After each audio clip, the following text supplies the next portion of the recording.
Hello friends, आज हम सीखेंगे एलेक्रिटी का मतलब।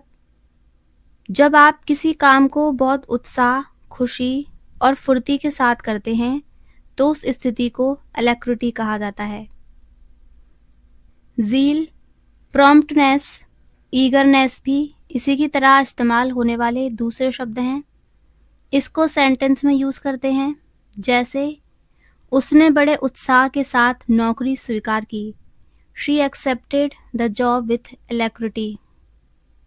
वेटर ने बहुत फुर्ती से हमें खाना परोसा। The waiter served us with alacrity. उसने तुरंत फुर्ती से जवाब दिया। He responded with alacrity. So I hope अब आपको इसका मतलब समझ में आ गया होगा। तो मिलते हैं अब नेक्स्ट वीडियो में इसी तरह एक और न्यू वर्ड के साथ। Thank you.